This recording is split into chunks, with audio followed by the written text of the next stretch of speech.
સંધાન all Gujarat integrated classroom. સેટેલાઇટના માધ્યમથી જોડતી કડી એટલે સંધાન. નમસ્કાર વિદ્યાર્થી મિત્રો. 4 જુલાઈ 2012ના રોજ સનની લેબોરેટરીમાં જે વૈજ્ઞાનિકોએ પ્રયોગ કરીને જે તારણો તારવ્યા એના કારણે આખા વિશ્વની જે ન્યૂઝ ચેનલ્સ છે બધી એની અંદર એ હેડલાઇન બન્યા હતા. અને એ વખતે એવું જાણવામાં આવ્યું કે વિશ્વના એટલે કે યુનિવર્સના ઘણા ખરા રહસ્યો હવે આપણને માનવજાતને સમજાઈ જશે. તો એ શું થયું હતું? અને ત્યારબાદ એવી જાહેરાતો થવા માંડી કે ગોડ્સ પાર્ટિકલ હિગ્સ બોઝોનનું સંશોધન થઈ ગયું છે, એની એક્સપેરિમેન્ટલ પ્રૂફ મળી ગઈ છે, અથવા એમ કહેવાય કે એક્સપેરિમેન્ટલ ઓબ્ઝર્વેશનમાં હિગ્સ બોઝોન નામના પાર્ટિકલ્સ જે કણો છે એની સાબિતી મળી ચૂકી છે. તો આ હિગ્સ બોઝોન શું છે અને ફંડામેન્ટલ ફોર્સિસ અથવા ફંડામેન્ટલ જે પાર્ટિકલ્સ છે એને લઈને આખા બ્રહ્માંડની સંરચના સમજાવવા માટે હિગ્સ બોઝોનનો પણ શું ફાળો છે એ બધું આજે આપણે ચર્ચા કરવાના છીએ. મુખ્યત્વે આજનો જે ટૉપિક છે એ કંઈક આવો છે: ફંડામેન્ટલ ફોર્સિસ, પાર્ટિકલ્સ અને હિગ્સ બોઝોન. એટલે આપણે આપણા સિલેબસને ધ્યાનમાં રાખી અને ફંડામેન્ટલ ફોર્સ અને પાર્ટિકલ વિશે વધારે ચર્ચા કરીશું. તો હકીકતમાં જે એટમિક એનર્જી છે, આણ્વિક ઉર્જા છે, એના વિનાશકારી પરિણામો તો આપણને 1945ની સાલથી ખબર છે કે જ્યારે હિરોશિમા અને નાગાસાકી ઉપર જ્યારે એમ થાય કે પરમાણુ બોમ્બની વર્ષા કરવામાં આવી અને એને કારણે લાખો માણસોના જીવ ગયા. તો એટમિક ઉર્જા જે પરમાણવિક ઉર્જા છે એના વિનાશકારી સંદર્ભોથી આપણે આખી માનવજાત બહુ જાણીતી છે. તો મેં હમણાં વાત કરી એ મુજબ અણુઓ અને પરમાણુઓની ગતિ અને ત્યારબાદ બીજા ફંડામેન્ટલ પાર્ટિકલ્સ છે એની શોધ ધીમે ધીમે કાળક્રમે થતી રહી છે. અને આપણે જે સંદર્ભમાં આજે થોડી ડિટેલમાં વાત કરવાના છે એ કંઈક આવી છે કે જ્યારે વૈજ્ઞાનિકોએ 4 જુલાઈ 2012ના રોજ હિગ્સ બોઝોનની ડિસ્કવરીની વાત કરી. અને એ જે લેબોરેટરીમાં જ્યાં આ પ્રયોગો થયા એને સર્ન લેબોરેટરી કહે છે, જેની સ્થાપના 1952માં થઈ હતી અને જિનેવામાં જેનું હેડક્વાર્ટર છે. અને સર્ન લેબોરેટરી મુખ્યત્વે એક્સેલરેટર અથવા પ્રવેગકને લઈને ઘણા બધા પ્રયોગો કરે છે. અને એમાંથી નિપજતા જે પરિણામો છે એને લઈને ઘણી બધી એવી શોધો થઈ છે છેલ્લા 50 વર્ષમાં કે જેના વગર આપણે આજકાલની લાઈફ, આજકાલનું જે જીવન છે એની આપણે કલ્પના નથી કરી શકતા. જેમ કે ઇન્ટરનેટ. સર્નની લેબોરેટરીમાંથી નિપજતો જે ડેટા છે એ એટલો બધો વિપુલ પ્રમાણમાં હતો કે એને મેનેજ કરવા માટે વેબ અથવા ઇન્ટરનેટનું સંશોધન પણ કરવામાં આવ્યું હતું. તો આપણે આગળ વધીએ તો આ એક્સેલરેટર અથવા પ્રવેગક શું છે એની આપણે જરા વાત કરી લઈએ, જેથી કરીને આપણને આગળ ઉપર ચર્ચા કરવામાં થોડી સરળતા પડે. એક્સેલરેટર જે સર્ન લેબોરેટરીવાળું જે છે કે જેમાં આ બધા પ્રયોગો કરવામાં આવ્યા હતા, જેમાં પ્રોટોન જે અતિ વેગિત પ્રોટોનની અથડામણોને કારણે ઘણા બધા પરિણામો આપણને મળ્યા હતા, તો એને લાર્જ હેડ્રોન કોલાઇડર અથવા LHC કહેવામાં આવે છે.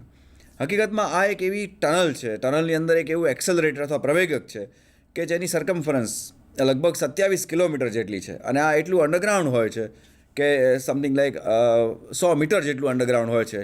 50થી 173 મીટર જેટલી એની રેન્જ હોય છે. તો એવરેજ 100 મીટર જેટલું એ ટનલ નીચે છે. એના ઉપર માણસો પણ રહેતા હોય પણ એમને ખબર ના હોય કે નીચે બહુ મોટા પ્રમાણે પ્રયોગ ચાલી રહ્યો છે. તો આ એક્સેલરેટરનું કામ એવું છે કે જુદા જુદા દ્રવ્યમાનવાળા કણોને પ્રવેગિત કરવા અને એટલો પ્રવેગ ઉત્પન્ન કરવો કે જેટલો પ્રયોગની જરૂરિયાત મુજબ હોય. અને એ પ્રયોગોની અંદર આ બધા કણોની અથડામણોની ચર્ચા થતી હોય છે, અથડામણોથી નિપજતા પરિણામોની ચર્ચા કરવામાં આવે છે. તો એક્સેલરેટર કંઈક આવું હોય છે. તો અંદરનો વ્યૂ એની અંદર તમને બતાવેલો છે કે જેની અંદર એક્સેલરેટર જે ટ્યુબની અંદર અલગ અલગ પ્રકારના જે કણો છે, ખાસ કરીને આ જે પ્રયોગની આપણે વાત કરીએ છીએ એમાં પ્રોટોનનો મારો કરવામાં આવેલો હતો. તો આ પ્રવેગક આવી રીતે હોય છે.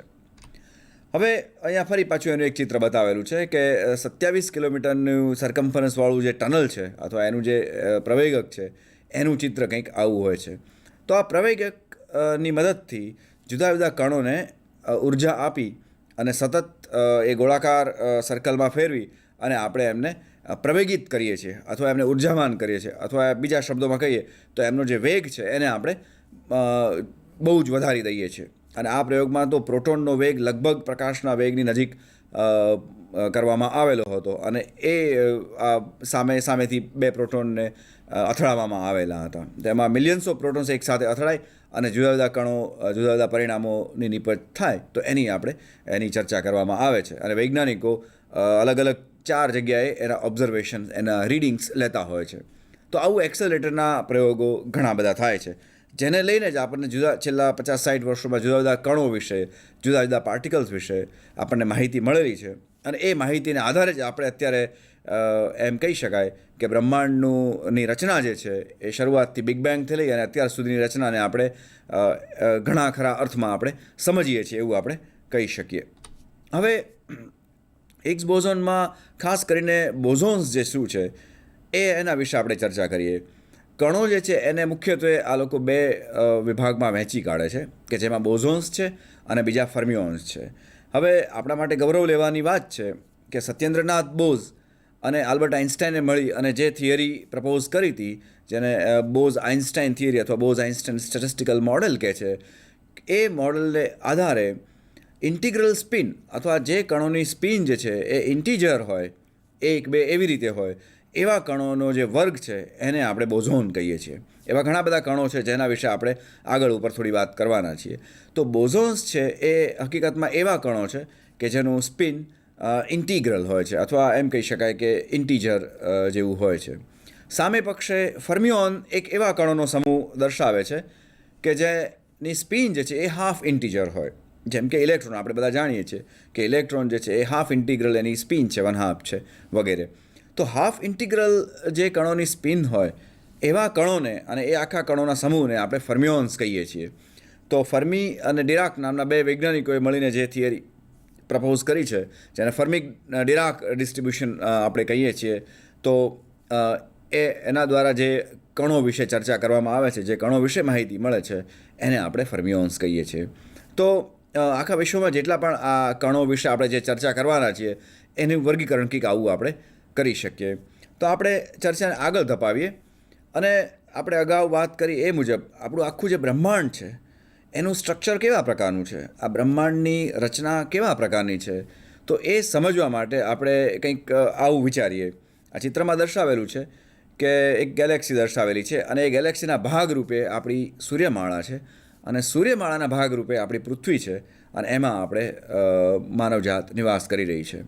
પણ વર્ષોના એટલે કે સદીઓના સંશોધનોથી આપણે પૃથ્વી ઉપર વસતી માનવજાત જે છે એ આખા બ્રહ્માંડ વિશે ઘણી બધી માહિતી ધરાવે છે. તો બ્રહ્માંડનું સ્ટ્રક્ચર કેવું હશે એ વિશે આપણે આ ટોકની અંદર આપણે થોડી ચર્ચા ડિટેલમાં કરવાની છે. તો ટોકનું જે ટાઇટલ છે એ મુજબ રાખવામાં આવેલું છે કે ફંડામેન્ટલ ફોર્સિસ અને ફંડામેન્ટલ પાર્ટિકલ્સ, આ 2 એન્ટિટી ભેગી થઈ અને આપણે આખા બ્રહ્માંડની રચના કરે છે. તો બ્રહ્માંડની અંદર જેટલી પણ વસ્તુઓ આવેલી છે, તો એ બધી વસ્તુઓ કે જેમાં આપણને જે દેખાય છે એ બધી વસ્તુઓ અને ઉપર અવકાશમાં જે તારાઓ છે, સૂર્ય છે, ગેલેક્સીઝ છે, એ બધી વસ્તુઓ, આપણે જે કંઈ વસ્તુઓની કલ્પના કરીએ એ દરેક વસ્તુઓ અણુ અને પરમાણુઓની બનેલી છે. તો ફંડામેન્ટલ લેવલ ઉપર આ અણુ અને પરમાણુઓ કેવા પ્રકારની રચના ધરાવે છે અને એ કેવી રીતે એમની ગતિવિધિઓ થાય છે એના વિશે આપણે ચર્ચા કરવાની છે. તો અહીં ચિત્રમાં એક મકાનનું દ્રશ્ય આપણે લીધેલું છે. એના દ્વારા આપણે એવું કહેવા માગીએ છીએ કે કોઈપણ હાઉસ, કોઈપણ મકાન હોય તો એનું સ્ટ્રક્ચર કરવા માટે મુખ્યત્વે એ હાઉસને બનાવવા માટે જરૂર પડતા બ્લોક્સ, જેને આપણે ઈંટો કહીએ કે પથ્થર કહીએ, એની જરૂર પડતી હોય છે. ઉપરાંત એ પથ્થરોને અને એ ઈંટોને જોડી રાખે એવું ગ્લુ અથવા જ્યારે આપણે સિમેન્ટ કહીએ કે એવું કહીએ, રેતી કહીએ, તો એ ગ્લુની જરૂર પડતી હોય છે. તો સિમેન્ટ અથવા ગ્લુ જે છે અને બ્લોક્સ અથવા ઈંટો જે છે એ બંનેનું મિશ્રણ કરીએ, એ બંનેનું આપણે જ્યારે એમ થાય કે સાથે જોડીએ ત્યારે જે રચના બને છે એને આપણે ઘર કહીએ છીએ અથવા કોઈ પણ બિલ્ડિંગ બનાવી શકાય. તો આ એનાલોગી અથવા આ જે સરખામણી છે એનો આધાર લઈ અને આપણે ચર્ચાને આગળ વધારવી છે. અને એમાં એવું પ્રતિપાદિત કરવું છે અથવા એમાં એવું ચર્ચા કરવી છે કે આખા વિશ્વ જે છે એની અંદર જે કણો છે, જે એટમ્સ મોલિક્યુલ્સ એની અંદર રહેલા કણો છે, એ બધા બિલ્ડિંગ બ્લોક્સ તરીકે કામ કરે છે અથવા ઈંટો અને પથ્થર તરીકે કામ કરે છે. જ્યારે અમુક જે ફોર્સીસ છે જેના વિશે આપણે ડિટેલમાં થોડી ચર્ચા કરવાના છે, એ ગ્લુ તરીકે કામ કરે છે, જેને કારણે આ બધા કણો જે છે અથવા ઈંટો અને પથ્થરો છે એ એકબીજા સાથે જોડાયેલા રહે. તો કણો છે એ બિલ્ડિંગ બ્લોક્સ તરીકે કામ કરે છે અને ફોર્સીસ જે છે એ ગ્લુ તરીકે અથવા કણોને જોડતી સંરચના તરીકે કામ કરે છે. એવું આપણે એનાલોગી રાખી અને ચર્ચાને હવે થોડી આગળ વધારીએ. હમણાં વાત કરી એ મુજબ કોઈપણ સ્ટ્રક્ચર બનાવતી વખતે તમારે જેની જરૂરિયાત પડે છે એ બ્રિક્સ અને ગ્લુ છે. બ્રિક્સ એટલે ઈંટો અથવા પથ્થર કે જેને કહેવાય બ્લોક્સ આપણે કહીએ, અને ગ્લુ છે એ નોર્મલી સિમેન્ટને એવી રચના હોય છે. તો ગ્લુ અને બ્રિક્સ આ બંને ભેગા કરી અને આપણે હમણાં વાત કરી એ મુજબ આપણે એક સ્ટ્રક્ચર વિશે કલ્પના કરી શકીએ. તો આપણું જે બ્રહ્માંડનું સ્ટ્રક્ચર છે એની અંદર કંઈક આવી રચના જોવા મળે છે કે જેમાં આપણે અણુ પરમાણુની સંરચનાથી આગળ વધીને જેમ જેમ આપણે માઇક્રો લેવલ ઉપર આગળ વધીએ છીએ ત્યારે કંઈક આવું દેખાય છે. અહીંયા દર્શાવેલું છે કે કોઈ સામાન્ય ક્રિસ્ટલ છે એ લગભગ 1 સેન્ટીમીટર જેટલો મોટો હોય, બરાબર છે, અને એ જે છે એ અણુ અને પરમાણુઓનો બનેલો હોય છે કે જેમના સાઇઝ લગભગ કંઈક આવા હોય છે 10⁻⁻7 કે એવી રીતે. અને એનું ઉદાહરણ આપણે અહીંયા આપેલું છે કે મેક્રોમોલેક્યુલ છે, ડીએનએ જેવું કોઈ સ્ટ્રક્ચર છે, એને આપણે અહીંયા ચર્ચા કરી શકીએ. હવે દરેક મોલેક્યુલ છે એ પાછો જુદા જુદા એટમ્સનો બનેલો હોય છે અને આ જે એટમ છે એ એનું સરેરાશ જે સાઇઝ છે એ લગભગ એંગસ્ટ્રોમની અંદર હોય છે, એટલે 10⁻⁸ સેન્ટીમીટર જેટલું થાય છે, બરાબર ને. તો મિત્રો તમે જાણો છો કે હાઇડ્રોજન જે એટમ છે એનું ડાયામીટર લગભગ 1 એંગસ્ટ્રોમ જેટલો થાય છે રફલી. હવે એનેથી પણ આપણે આગળ જઈએ તો હવે આપણે મિત્રો એક વસ્તુ પણ જાણીએ છીએ કે એટમની અંદર ન્યુક્લિયસ અને એની આજુબાજુ ફરતા ઇલેક્ટ્રોન્સ એવી રીતે રચાયેલું હોય છે.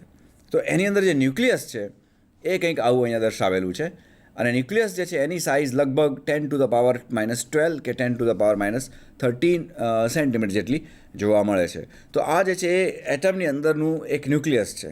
હવે મિત્રો આપણે જાણીએ છીએ કે ન્યુક્લિયસ જે છે એની અંદર પ્રોટોન અને ન્યુટ્રોન રહેલા હોય છે. તો ન્યુક્લિયસની અંદર રહેલા પ્રોટોન અને જે ન્યુટ્રોન છે એની અંદર પણ નાના કણો રહેલા છે, પાર્ટિકલ રહેલા છે, જેના વિશે આપણે અલગ અલગ ભૌતિક વિજ્ઞાનની થિયરીઓ અને ભૌતિક વિજ્ઞાનના પ્રયોગોની મારફતે આપણે જાણીએ છીએ. તો એવા કણોને ક્વાર્ક કહેતા હોય છે. તો અહીં બતાવેલું છે કે પ્રોટોન અથવા ન્યુટ્રોન છે એની રફલી સાઇઝ 10⁻⁻13 જેવી દેખાય છે. તો હવે આગળ વધીએ તો પ્રોટોનની અંદર જે રચના રહેલી છે એની રચનાની અંદર ક્વાર્ક રહેલા છે અને આ ક્વાર્ક અહીંયા દર્શાવેલા છે. તો પ્રોટોનની અંદર અને ન્યુટ્રોનની અંદર ત્રણ જાતના ક્વાર્ક રહેલા છે. તો ક્વાર્ક પણ એક જાતના અતિ સૂક્ષ્મ કણો છે કે જેમાં અલગ અલગ વેરાયટી આવેલી હોય છે જેની આપણે ચર્ચા જો કે કરવાના છીએ. તો બે જે અપ અને ડાઉન એવા પ્રકારના બે ક્વાર્કની વાત આપણે કરીશું આગળ.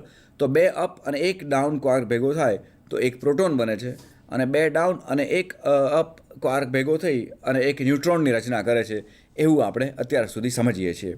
હવે મિત્રો ક્વાર્કથી પણ આગળ વધીએ અને ક્વાર્કની રચનામાં શું છે એના વિશે અત્યારે પૂરતી માહિતી ભૌતિક વિજ્ઞાનીઓ પાસે નથી, પરંતુ ઘણી બધી થિયરી જે પ્રપોઝ કરેલી છે એમાંની એક સ્ટ્રિંગ થિયરી છે. એટલે એની રચના જે છે એક પ્રકારના એનર્જી સ્ટ્રિંગ્સની વાત કરવામાં આવે છે, પણ અત્યાર સુધી એના વિશે આપણને પ્રાયોગિક રીતે માહિતીઓ બહુ નથી. હવે આપણે ચર્ચાને આગળ વધારીએ તો આ જે ફંડામેન્ટલ પાર્ટિકલ્સ જે કણો છે એની રચનાને આપણે સમજવી હોય તો કેવી રીતે સમજી શકાય. ફરી પાછું આપણે સ્કેલ ઓફ સાઇઝની જરા વાત વિચારી લઈએ અને જસ્ટ એક પ્રકારનું રિપીટેશન છે કે અણુઓ અને પરમાણુઓ જે છે એની રચનાની અંદર ન્યુક્લિયસ અને એની આજુબાજુ ફરતા ઇલેક્ટ્રોન. ન્યુક્લિયસની અંદર પ્રોટોન છે અને ન્યુટ્રોન છે અને બહાર ઇલેક્ટ્રોન્સ ફરે છે. પ્રોટોનની અંદર પણ ક્વાર્ક જેવા કણો રહેલા છે, ન્યુટ્રોનની અંદર પણ ક્વાર્ક કણો રહેલા છે અને ઇલેક્ટ્રોન બહાર ફરે છે. હકીકતમાં હજી સુધી ઇલેક્ટ્રોનનું સ્ટ્રક્ચર પણ પૂરેપૂરું વૈજ્ઞાનિકો દ્વારા સમજી શકાયું નથી, જેમ કે ક્વાર્કનું સ્ટ્રક્ચર પણ હજી સુધી પૂરેપૂરું વૈજ્ઞાનિકો દ્વારા સમજી શકાયું નથી. પણ જે સાઇઝની વાત છે કે જેમાં સ્કેલ જે છે એ કંઈક આવા હોય છે કે એટમ જે છે એ હમણાં વાત કરી એ મુજબ એંગસ્ટ્રોમમાં તો 10⁻10 -10ના મીટરના સંદર્ભમાં હોય છે. ન્યુક્લિયસ -14 મીટર, પ્રોટોન જે છે એ -15 મીટર અને ક્વાર્ક જે છે એ -18 મીટર જેટલી એમની રફ સાઇઝ છે, પણ એનું સ્ટ્રક્ચર હજુ આપણને ખબર નથી. તો સ્કેલની આપણે વાત કરી કે જેમાં ફરી પાછું આ જ વસ્તુ બતાવેલી છે અહીંયા, અને ક્વાર્ક જે છે એ અહીંયા દર્શાવેલું છે કે 10⁻−16 ઓર 18 જેટલા એની 18 મીટર અથવા -16 સેન્ટીમીટર જેટલી એની સાઇઝ, એનો ડાયામીટર જોવા મળે છે. જેમ કે પ્રોટોન અને ન્યુટ્રોનની અંદર ક્વાર્ક રહેલા છે. પ્રોટોન અને ન્યુટ્રોનને હેડ્રોન સમૂહોના કણો કહેતા હોય છે. તો આ રીતે એટમની અંદર ન્યુક્લિયસ અને ન્યુક્લિયસની અંદર પ્રોટોન ન્યુટ્રોનની અંદર ક્વાર્ક, અને ક્વાર્ક જે છે એ સ્ટ્રિંગના બનેલા છે.